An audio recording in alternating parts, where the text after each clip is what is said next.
আসসালামু আলাইকুম। ভার্সিটি ডিভার্সের পক্ষ থেকে তোমাদের সবাইকে স্বাগতম। আজকে তোমাদের ইংলিশের ষষ্ঠ ক্লাস, অ্যাডমিশন ইংলিশের ষষ্ঠ ক্লাস। তো এর আগে আমি তোমাদের নাউন শেষ করছি এবং প্রোনাউনের একটি ক্লাস নিছি।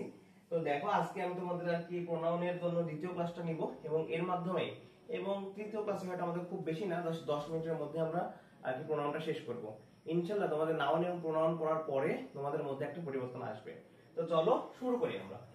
তো আজকের ক্লাসে আমরা দেখব প্রথমত যে one's versus his oblique her, অর্থাৎ কখন আমরা ওয়ান্স ব্যবহার করব, কখন হিজ অবলিক হার ব্যবহার করব। ঠিক আছে? তো দেখো প্রথমে আমরা একটা বিষয় আমাদের মেনশন করি। দেখো ওয়ান এর কয়েকটা ব্যবহার আছে। ঠিক আছে, ওয়ান এর কয়েকটা ব্যবহার আছে। এর মধ্যে দেখো ওয়ান এর পসেসিভ হিসেবে আমরা অবশ্যই ওয়ান্স ব্যবহার করব, অর্থাৎ আমরা যদি কখনো বাক্যের শুরুতে ওয়ান ব্যবহার করি তাহলে বাক্যের শেষেও আমরা ওয়ান্সই ব্যবহার করব, নট হিজ অর হার। ওকে, আচ্ছা এখন দেখো এই জাস্ট এইটাই মনে রাখো, ওয়ান এর পজিটিভ হিসেবে ওয়ান্স ব্যবহার বসবে, হিজ বা হার নয়। জাস্ট এইটাই মনে রাখো। এইটা মনে রাখলে বাকিগুলো আমাদের মুখস্থ হবে। কিভাবে দেখো, নো ওয়ান এর পজিটিভ হিসেবে অবশ্যই, তাহলে এখানে জাস্ট ওয়ান এর জায়গায় কি যুক্ত হয়েছে, নো ওয়ান, তাহলে এখানে কি হচ্ছে, হিজ অবলিক হার বসছে এবং ওয়ান্স নয়, ওয়ান্স বসে না আর কি। তার কমন জেন্ডারের ক্ষেত্রে যেগুলো যেমন চাইল্ড, চাইল্ডকে একটা কমন জেন্ডার বলতে কি বোঝাচ্ছে, কমন জেন্ডার বলতে যেমন বললাম, মনে করো একটা চাইল্ড বললাম, এন্ড শিশু, শিশুর কি ছেলেও হতে পারে মেয়েও হতে পারে, এটা মেলও হতে পারে আবার তোমার কি ফিমেলও হতে পারে, তাই না? ফিমেলও হতে পারে, মেলও হতে পারে, ফিমেল, অর্থাৎ এটা একটা কি কমন জেন্ডার। মনে রাখো এটা একটা কি আমাদের কমন জেন্ডার। এইরকম ক্ষেত্রে আমরা হিজ বা হার বসানো যাবে, তবে ইটস বসালে বেটার হয়। আর তোমরা মেইনলি হিজ বা হার যদি অপশনে যদি ইটস থাকে তাহলে অবশ্যই তোমরা ইটস বসাবে। ঠিক আছে? আর পরে তোমরা ইতর কোনো কিছু বা প্রাণী যেগুলো হলে আমরা নরমালি ইটস বসাই। যেমন एग्जांपल হিসেবে আমরা তোমাদের দেখাইছি, দেখো এইখানে নো ওয়ান, ওয়ান এর সাথে কিছু থাকলে একটা জিনিস সবসময় মনে রাখবা যে ওয়ান এর সাথে কিছু থাকলে something something something plus one, এরকম হয়ে থাকে। সামথিং প্লাস ওয়ান থাকলে অলওয়েজ তুমি সরাসরি হিজ অবলিক হার বসাবো। ঠিক আছে, এটা মনে রাখবা। এখন দেখো এখানে নো ওয়ান আছে, নোটা যুক্ত আছে না, no one can avoid his অথবা হার রেসপন্সিবিলিটি। ছেলে হলে কি হিজ, মেয়ে হলে আমাদের কি her, his oblique her. One should, এখানে ওয়ান সাথে কোনো কিছু যুক্ত নাই, তাহলে one should respect one's parents, অর্থাৎ একজনের তার পিতামাতাকে সম্মান করা উচিত, one's parents. Okay, just one থাকলে ওয়ান। ঠিক আছে, and it's nice if child, এটা বললাম চাইল্ড, চাইল্ডটা কি আমাদের, এটা হচ্ছে কমন জেন্ডার, একটা কমন জেন্ডার, এটা হচ্ছে আমাদের কি কমন জেন্ডার, কমন জেন্ডার, তাই না? তো কমন জেন্ডারের বেলা কি হবে, আমাদের ইটস হবে নরমালি। হ্যাঁ, ইটস বসাবো আমরা কমন জেন্ডারের ক্ষেত্রে। আমরা কি বসাবো, ইটস। এটা ছিল আমাদের আর কি প্রথম একটা ব্যাপার। এরপরে আমরা শিখবো খুবই গুরুত্বপূর্ণ দুইগুলো আমরা শিখছি, এই নিয়মগুলো আমাদের পরীক্ষায় ভুল হয় যে আমরা কি বসাবো, his her, his her number থাকলে কি হবে। এখানে একটা জিনিস মনে রাখবো সব সময়, আমি যে তোমাদের বলি এখানে একটা জিনিস সবসময় মনে রাখবা যে নান বাট আর নো ওয়ান বাটের ক্ষেত্রে কি, আসলে নান বাট আর নো ওয়ান বাট না, নান বাটের সাথে অন্যান্য বাটের একটা সম্পর্ক। দেখো একটা জিনিস মনে রাখবা যে একটা কথা এখান থেকে তোমরা মনে রাখো যে নান বাটের সাথে অলওয়েজ কি হয়, তোমার সাবজেক্টিভ ফর্ম, সাবজেক্টিভ ফর্ম। ঠিক আছে, মনে রাখবা। আর এখানে something plus but, none but বাদ দিয়ে যদি অন্য কিছু থাকে, সামথিং প্লাস বাট, সেটা অন্য যে কোনো বাট হতে পারে, তাহলে সেটা হবে তোমার অবজেক্টিভ ফর্ম, সেটা হবে তোমার অবজেক্টিভ ফর্ম। ওকে, এটা মনে রাখবা, মাথায় রাখবা। এখন দেখো কিভাবে কি, এই যে দেখো none but plus subjective form, আরে দেখো নো ওয়ান বাট, এটা কিন্তু নান বাট না, আলাদা। এভরিওয়ান বাট, এটাও আলাদা। সামওয়ান বাট, এটাও আলাদা। Anyone but, something plus but থাকলে অবজেক্টিভ ফর্ম, ঠিক আগের মতো। ওয়ান, ওয়ান এর সাথে থাকলে ওয়ানসই হবে, এবং ওয়ান এর সাথে অন্য কিছু সামথিং যুক্ত থাকলে সেটা হিজ বা হার হবে। ওকে, এই হচ্ছে আমাদের বিষয়। যেমন দেখো ইনকারেক্ট এবং কারেক্ট সেন্টেন্স গুলো আমরা দেখতে পাই। দেখো এখানে নো ওয়ান আছে, নো ওয়ান তো হবে না, নো ওয়ান মানে সেটা কি হবে, অবজেক্টিভ ফর্ম, তাহলে এটা incorrect. No one but she, she কি, শি কি অবজেক্টিভ ফর্ম না, শিটা হচ্ছে আমাদের সাবজেক্টিভ ফর্ম, সেই জন্য এটা ইনকারেক্ট। তাহলে কারেক্টটা কি হবে, নো ওয়ান বাটের সাথে হার, এটা হচ্ছে আমাদের অবজেক্টিভ ফর্ম, অবজেক্টিভ ফর্ম, ঠিক আছে না? No one but her has arrived, এটা কিন্তু দেখতে মনে হচ্ছে কেমন লাগছে, বাট এটাই কিন্তু আমাদের হবে। তারপরে দেখো নান বাট দেওয়া আছে না, এই যে আমরা পেয়ে গেছি আমাদের কাঙ্ক্ষিত নান বাট। কাঙ্ক্ষিত নান বাট থাকলে সবসময় সাবজেক্টিভ ফর্ম বসবে, বাট এটা কি অবজেক্টিভ ফর্ম? দেখো নান বাটের সাথে এখানে সি, এটা হচ্ছে আমাদের কি সাবজেক্টিভ ফর্ম। ঠিক সেম ভাবে দেখো এভরিওয়ান বাট থাকলে এখানে দে দেওয়া আছে, তাই এটা ইনকারেক্ট, কারণ দেটা হচ্ছে আমাদের কি সাবজেক্টিভ ফর্ম, আর দেটা দেমটা কি হচ্ছে আমাদের অবজেক্টিভ ফর্ম। আমরা কিন্তু পড়াইছি প্রোনাউনের সময় দেখো কোনটা সাবজেক্টিভ প্রোনাউন কোনটা অবজেক্টিভ প্রোনাউন। সামওয়ান থাকলেও কি হবে সেম, সামওয়ান থাকলেও হি দেওয়া আছে, বাট হি তো তোমার সাবজেক্টিভ ফর্ম, অবজেক্টিভ ফর্ম কি হবে হিম, অবজেক্টিভ ফর্ম হবে হিম। এইভাবে আমরা নান বাট এবং নো ওয়ান বাটের মধ্যে কিন্তু পার্থক্যগুলো করতে পারি। দেখো এরপরে যদি আমি তোমাদের দেখাই যে রিলেটিভ প্রোনাউনের ব্যবহারগুলো, রিলেটিভ প্রোনাউন মেইনলি হু হুম, এই মেইনলি আমাদের হু এর ব্যবহারটা এবং হুম এর ব্যবহারটা বেশি আসে, ঠিক আছে? তারপরে এর সাথে হুম এবার আমরা দেখব। এখন দেখো রিলেটিভ প্রোনাউনের ব্যবহারের ক্ষেত্রে আমরা কি কি বিষয় লক্ষ্য করব। দেখো প্রথমে আমরা হু এর ব্যবহার সম্পর্কে জানবো, তাই না? আচ্ছা, এট ফার্স্ট রুল যেগুলো আমি দেখাইছি, সেন্টেন্সে শূন্য স্থানের পর, শূন্য স্থান মানে কি গ্যাপের পর, ঠিক আছে? যেখানে গ্যাপ দেওয়া থাকবে, গ্যাপের পর সরাসরি একটা ভার্ব থাকলে, সরাসরি একটা ভার্ব থাকলে গ্যাপের মাঝে হু বসে। যেমন দেখো আই নো দা ক্যান্ডিডেট, এই যে এইটা ছিল তোমার গ্যাপ, ঠিক আছে? এটা ছিল আমাদের কি গ্যাপ। তাহলে I know the candidate dash was elected, দেখো তাহলে গ্যাপের পর সরাসরি একটা ভার্ব থাকে, গ্যাপ ছিল এইটা, এটা ছিল আমাদের কি গ্যাপ। এই গ্যাপের পর সরাসরি কি আছে দেখো ওয়াজ, এটা কি ভার্ব না, এটা একটা অক্সিলারি ভার্ব, তাহলে এটা কি আছে সরাসরি একটা ভার্ব আছে, তাই এখানে কি বসবে আমাদের হু। আর এমনি দেখলেই তো বোঝা যাচ্ছে আই নো দা ক্যান্ডিডেট, আমি ক্যান্ডিডেটকে চিনি, হু ওয়াজ ইলেক্টেড, যে আর কি তোমার সিলেক্টেড, যে সিলেক্ট হয়েছিল, ঠিক আছে? এটা তো বোঝাই যাচ্ছে সাবজেক্ট অনুযায়ী। তারপরে মনে রাখো রুল প্রোনাউন যদি আমরা একটু দেখার চেষ্টা করি, দেখো সেন্টেন্স এই গ্যাপের পর যদি সাবজেক্ট এবং দুটি ভার্ব থাকে, কয়টা ভার্ব থাকে? দুইটা ভার্ব। এখানে কয়টা ভার্ব আছে দেখো, সাবজেক্ট এবং দুটি ভার্ব থাকে, তবে গ্যাপের মাঝে হু বসে, একই ব্যাপার। দেখো শি ইজ দ্য গার্ল, এটা হচ্ছে আমাদের গ্যাপ ছিল, গ্যাপ। এরপরে কি আসছে দেখো সাবজেক্ট আসছে, সাবজেক্ট। তারপরে দেখো আই কেম টু নো, হ্যাঁ আই কেম টু নো, এই যে একটা ভার্ব, এই টু না, এটা তোমার মেইনলি এটা ইনফিনিটিভ হিসেবে তোমরা বিবেচনা করতে পারো। এরপর যে দুটি ভার্ব আছে, এখানে নোটাও একবার একটা ভার্ব, ঠিক আছে? ভার্ব, তো দুটি ভার্ব তাহলে কি হবে গ্যাপে হু হবে। এটা বোঝা যাচ্ছে শি ইজ দ্য গার্ল, সে একজন তো, তাই না? তাহলে তো হু হবে, এখানে একদম বোঝা যাচ্ছে who, who I came to know. Okay, আচ্ছা রুল 3 এর মধ্যে অন্তর্ভুক্ত যেগুলো আছে দেখো, মনে রাখতে হবে আমাদের যে গ্যাপ এর পূর্বে সাবজেক্ট প্লাস ভার্ব না থাকলে, যদি গ্যাপের পূর্বে দেখো এইখানে কিন্তু I know subject plus verb আছে, এখানে দেখো এখানে কিন্তু আই নো, এটাও কিন্তু আমাদের সাবজেক্ট প্লাস ভার্ব, তাই না? এখানে কি আছে আমাদের সাবজেক্ট প্লাস ভার্ব। রুল 2 তে দেখো she is subject plus verb, কিন্তু যদি এখানে সাবজেক্ট প্লাস ভার্ব যদি আগে না থাকে তাহলে গ্যাপের স্থানে হুম বসবে, এইটা কিন্তু খুবই গুরুত্বপূর্ণ। গ্যাপের স্থানে কি বসবে আমাদের হুম বসবে। দেখো আমরা যদি একটা জিনিস চিন্তা করি, কারণ আমরা জানি প্রত্যেকটা আলাদা আলাদা ফাইভ এর জন্য এটা তোমার জানা লাগবে না, জাস্ট তুমি এইটুকুই জানো যে হুম বসবে। দেখো তার পারসন, এখানে শুধুমাত্র সাবজেক্ট আছে, সাবজেক্টের সাথে কি ভার্ব আছে? ভার্ব কিন্তু নাই। তাহলে এইখানে যদি এইটা ছিল আমাদের গ্যাপ, তাহলে গ্যাপে কি বসবে whom you interested is a doctor, whom you interested is a doctor, the person whom you invited as is a doctor, তুমি যাকে ইনভাইট করেছো সে ডাক্তার, ঠিক আছে? এখন দেখো তাহলে কোশ্চেন সলভ যদি আমরা করি, তারিকুল ড্যাশ ইউ গেভ, এখন তারিকুল এটা কি শুধুমাত্র সাবজেক্ট না? সাবজেক্টের পর কি ভার্ব আছে? ভার্ব নেই, বা অপশনেও কিন্তু কোনো ভার্ব দেওয়া নাই, তাহলে কি? তাহলে আমাদের হুম বসবে। তারিকুল ড্যাশ ইউ গেভ, আবার একটা দেখো ইউ আছে গেভ আছে, ইউ গেভ দা প্রাইস, এখানে এর পরবর্তী কিন্তু সাবজেক্ট প্লাস ভার্ব আছে, ঠিক আছে না? আর এখানে তোমার আর কি এটা তো বোঝাই যাচ্ছে এখানে তোমার হুম হবে। তাহলে এখন দেখো এখানে কি হবে আমাদের হুম, যেহেতু আমাদের সাবজেক্ট প্লাস ভার্ব নাই। এই নিয়মটা কিন্তু খুবই গুরুত্বপূর্ণ, মনে রাখো এই নিয়মটা আমাদের জন্য কিন্তু খুবই গুরুত্বপূর্ণ।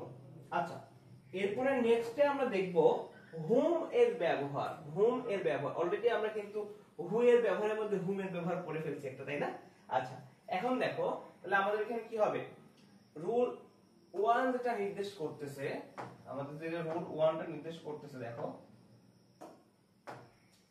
এই রুল 1 টা কি নির্দেশ করছে? সেন্টেন্সের গ্যাপের পর যে সরাসরি একটি ভার্ব এবং একটি ফাইনাইট ভার্ব থাকে, আচ্ছা এখন তোমাদের কথা হচ্ছে ভাই ফাইনাইট ভার্ব কোনগুলো, যেগুলো সরাসরি সাবজেক্টের সাথে সম্পর্কিত থাকে সেগুলাই মেইনলি ফাইনাইট ভার্ব, এবং এগুলো যেগুলো সমাপিকা ক্রিয়া, ঠিক আছে, বাংলায় যেগুলো সমাপিকা ক্রিয়া, ঠিক আছে, এটা আমাদের ফাইনাইট ভার্ব হিসেবে কাজ করে। তোমরা পড়তে পড়তে শিখে যাবে, যখন আমরা ভার্ব পড়াবো তখন তোমাদের আমি ডিটেইলস আর কি ফাইনাইট ভার্বটা পড়াই দিব। তো দেখো এখানে যে যদি সরাসরি একটি সাবজেক্ট গ্যাপের পর, অর্থাৎ কি তোমরা গ্যাপের পর gap plus subject plus finite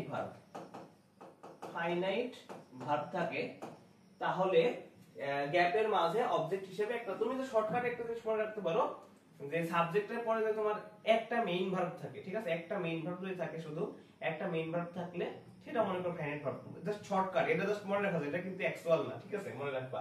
আচ্ছা এখন দেখো एग्जांपल হচ্ছে আই আস্কড হিম, এইটা ছিল আমাদের গ্যাপ, এটা ছিল আমাদের কি gap, dash he was calling. দেখো এখানে দেখো হিটা কি আমাদের সাবজেক্ট, এটা অক্সিলারি ভার্ব, এবং কলিং এইটুকু হচ্ছে আমাদের কি ফাইনাইট ভার্ব। আমি বললাম সাবজেক্টের সাথে সম্পর্কিত। দেখো কি I asked him who he was calling, মানে আমি তাকে জিজ্ঞেস করলাম হুম হি ওয়াজ কলিং, যাকে আর কি কল করার কথা ছিল, ঠিক আছে, বা করেছিল। এইটা আর কি আমাদের আর কি দেখো সাবজেক্ট আই এর সাথে কিন্তু সম্পর্কিত, মনে রাখবা। আচ্ছা তারপরে দেখো you are the man whom I invited, তুমি সেই মানুষ যাকে আমি ইনভাইট করেছিলাম, ঠিক আছে। তাহলে দেখো সাবজেক্ট কি ইউ আর দ্য ম্যান, তুমি মানে আর কি তুমি সেই ব্যক্তি যাকে সে ইনভাইট করছিল, ঠিক আছে, দেখো সাবজেক্টের সাথে সম্পর্কিত। এই দেখো এটা ছিল আমাদের গ্যাপ, এটা আমি বলেছি তোমাদের গ্যাপের পর এটা ছিল কি সাবজেক্ট। মনে রাখো সাবজেক্টের পর কয়টা ভার্ব আছে, একটা মেইন ভার্ব আছে, একটা মেইন ভার্ব, যেটা একটা মেইন ভার্ব থাকলে তো মনে করবে যে এটা ফাইনাইট ভার্ব, ঠিক আছে। তুমি মনে করো বেশিরভাগ ক্ষেত্রে আমাদের প্রশ্নগুলো কিন্তু এইভাবেই দেয়া হয়, আমি যেটা বলছি যে একটা ভার্ব থাকলে হয়, তুমি এইভাবে লিখে রাখো, ঠিক আছে, তাহলে দেখবে তোমার মনে পড়বে। এন্ড কোশ্চেন সলভ করতে যদি যাই, কোশ্চেন সলভ করতে যদি আমরা যাই, দেখো তাহলে কি আসে আমাদের এখানে, who is the man dash you asked the question. দেখো এখন এখানে আমাদের কি বসবে, কোনটা বসবে আমাদের এখানে, হুম বসবে, কারণ আমরা হুম পড়াচ্ছি, বাট কেন বসবে এটা তোমরা দেখো। এই যে এটা ছিল কি আমাদের সাবজেক্ট, সাবজেক্টের কয়টা ভার্ব আছে, একটা ভার্ব আছে, এবং ভার্বের পরে দেখো অবজেক্টটা দিয়েছে, ঠিক আছে। এই ক্ষেত্রে তুমি দেখো হু ইজ দ্য ম্যান, এখানে একটা হু আছে, পরবর্তীতে আবার হুয়েভার তো বসে না, নরমালি তোমরা যদি বিবেচনা করো তাহলে হুমই বসে। তারপরে আমি তোমার দেখালাম সাবজেক্ট প্লাস যদি একটা ভার্ব থাকে, ঠিক আছে, বা অক্সিলারি প্লাস ভার্ব থাকে, সেই ক্ষেত্রে তোমার এরকম হয় হু আস্কড দ্য কোশ্চেন। এটি মেইনলি তোমার ইন্টারোগেটিভের মধ্যে পড়ে গেছে, বাট সমস্যা নেই, ইনশাআল্লাহ তোমরা পারবা। দেন রুল নম্বর আমাদের 2 যদি আমরা বিবেচনা করি, দেখো সেন্টেন্সে গ্যাপের পর যদি আলাদা দুটি সাবজেক্ট এবং আলাদা দুটি ফাইনাইট ভার্ব থাকে, এবার কয়টা বলছে, দুইটা ফাইনাইট ভার্ব থাকে, তাহলে দুইটা সাবজেক্ট এখানে কি আছে, তাহলে মেইনলি আমরা কোন দুটাকে ফোকাস করব, দেখো দুইটি সাবজেক্ট এবং আলাদা দুটি ফাইনাইট ভার্ব থাকে, এইটাকে আমরা ফোকাস করব। এইটাকে যদি ফোকাস করি তাহলে আমাদের জন্য সুবিধা হবে। চলো আমরা দেখি কিভাবে সুবিধা হয়। এই যে আই নো দ্য ম্যান, এটা ছিল আমাদের মনে করো গ্যাপ, এটা ছিল আমাদের কি গ্যাপ, ওকে। তাহলে দেখো আই নো দ্য ম্যান, এই আগের অংশে তো কোনো সমস্যা নাই, হি ফরগেভ ইউ বিলিভড, তার মানে আমি একটা মানুষকে চিনি হোম, যে হি ফরগেভ, সে আর কি তোমার ফরগেভ মানে কি বলো, ক্ষমা করা, হি ফরগেভ ইউ বিলিভ, তুমি যে তাকে তোমাকে ক্ষমা করেছিল, তাকে তুমি বিশ্বাস করছিলে, ঠিক আছে। আচ্ছা যে তাকে ক্ষমা করেছিল তাকে তুমি বিশ্বাস করেছিলে। এখন দেখো এই যে দেখো এইটা একটা সাবজেক্ট, এইটা একটা ফাইনাইট ভার্ব, কারণ দেখো ভার্বের পরে অন্য কিছু নাই, এইটা একটা সাবজেক্ট, এইটা একটা ফাইনাইট ভার্ব, মেইনলি তোমরা আর কি এটা যে एग्जांपल দিচ্ছি তোমরা এখানে কিন্তু মেইনলি যখন তোমরা আর কি সেন্টেন্সটা পড়বে তোমরা বুঝতে পারবে যে কোথায় হোম হবে না কি হবে। মানে এরকম দুইটা সাবজেক্ট, এই যে দুইটা সাবজেক্ট, দুটো আলাদা দুটো ফাইনাইট ভার্ব, আলাদা কিন্তু দুটো ফাইনাইট ভার্ব, নট দুটো, একটা ফরবে একটা বিলিভ, দুইটা কিন্তু আলাদা ফাইনাইট ভার্ব, ঠিক আছে। ফরগিভের পরেও কিছু নাই, বিলিভের পরেও কিছু নাই, তোমরা মনে রাখতে হবে, ঠিক আছে। আচ্ছা এইটা যদি হয়, মানে আমি তোমাদের বোঝাচ্ছি এইরকম কিছুটা, যদি তোমার ফাইনাইট ভার্বের পরে তোমার এক্সটেনশন থাকতে পারে, মানে বাক্যের যে অংশ আছে আমাদের এক্সটেনশন থাকতে